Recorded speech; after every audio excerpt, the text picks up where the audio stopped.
So this is in reply to my friend Rebecca Rossi's drumming video from the other day. Basically, she's trying to play with chopsticks on a tabletop and using her foot, you know, just on the floor, which is cool. Except chopsticks are not the greatest drumsticks. So in my reply, I said, just go ahead and get yourself a pair of drumsticks. You know, it doesn't have to be fancy, but what you're going to get with a drumstick as compared to a chopstick. I don't have a chopstick with me, so this is a pen, whatever.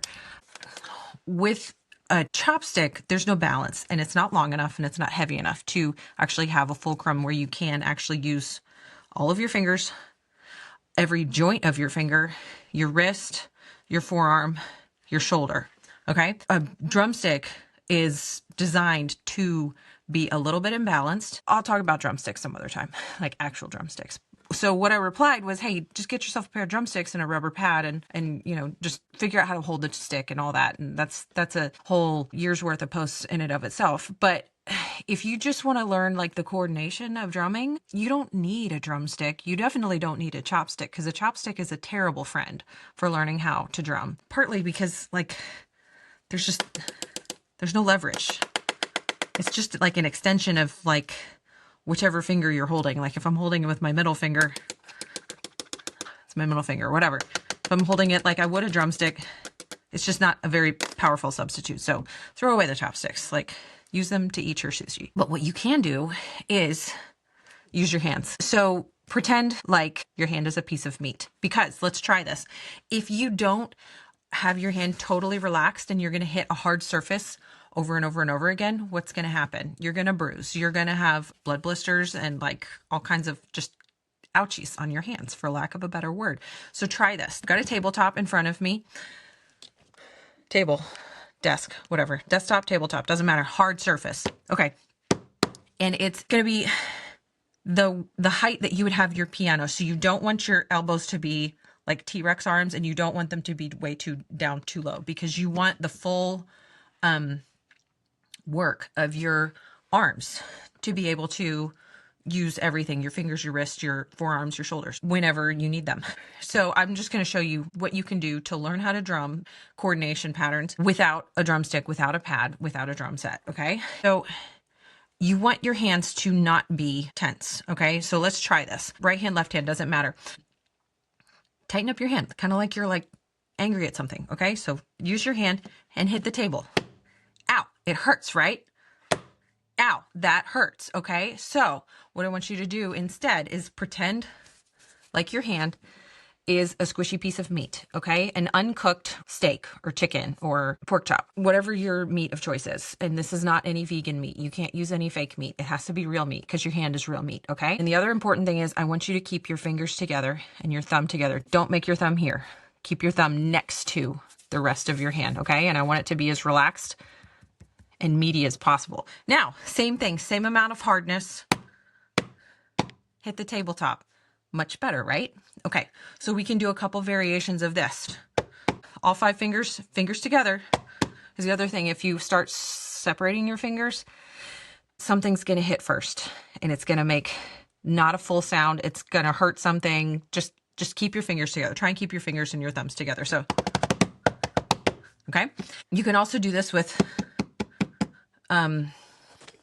instead of all 5 fingers together, I can make it more into a whip, and I'm just drumming with 2 fingers. My thumb is up. Okay, so a couple of variations of that. You can do that, this. You get a bigger sound if you use your whole hand. So with that pattern that she was trying, it was she was trying to go like this, 2 chopsticks. One, her right shoulder was like way up here because she's trying to go like this here. And her left hand was kind of just hitting this. I'm totally going to end up with ink everywhere, and I just dropped it anyway. Pencil, mechanical pencil. Okay, she's kind of just like letting her left hand hang out, which actually that's a better level for doing a bunch of strokes in a row anyway. So if you're going to try and do this, see my shoulder is like way up. It's going to fatigue really quickly. My traps are going to get tired really, really quickly. So instead, Elevate yourself so you're here, keep your shoulder down, and use your wrist. Don't use your whole arm for fast notes because you're gonna get really tired really quickly. Instead, use your wrist, okay? Or bring it down. This feels way better. It's a heavier pencil. So heavier sometimes is better. Lighter is not good because you don't have anything to like resist you. So what she was doing was this beat. I'm gonna use my foot for the bass drum.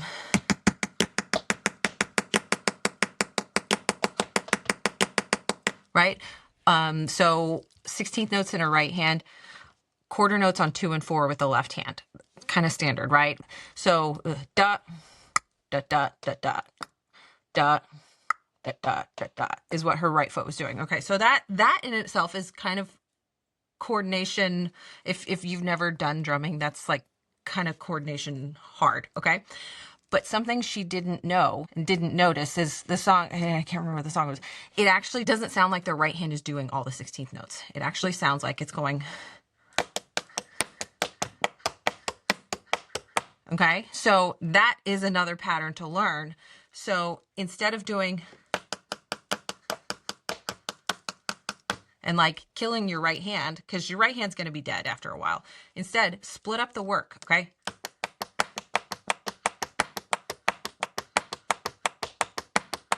Okay, so you've got a hi-hat area, you've got a snare drum area. Pretend like it's a drum set, because a drum set, most of the time people set up with the hi-hat here and the snare drum here. So instead of killing yourself,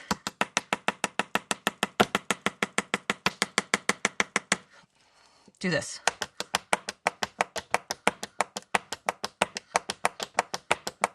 Okay, right foot coordination, depending on your coordination, that could be a little bit harder to line up your right foot with a different hand each beat, because right, left, left, right is when my right foot is hitting. So that might be a little bit harder if you're not as coordinated, but just practice that pattern slow. And once you get a hold of that, then speed it up, speed it up, speed it up. Another really great tool to use is called Amazing Slowdowner. It's an app that I've used for years. You can download basically any audio track and you can slow it down 50%, 25%. And you can also change the key so you can practice something if you're trying to learn something in a different key. It sounds kind of weird to change the keys of things, but if you need to like learn it in a different key, it's great. And you also like snip things. So like if you just want to practice one part, you can repeat it, and you can repeat it at the slow tempo or a faster tempo if you want. Amazing Slowdowner, great resource. Splitting up your hands. Make your hands piece of meat. Ditch the chopsticks, get some real drumsticks, or just use your hands. Like keep your hands relaxed. Make them feel like they're meat. Don't get so tight that you can't play anymore.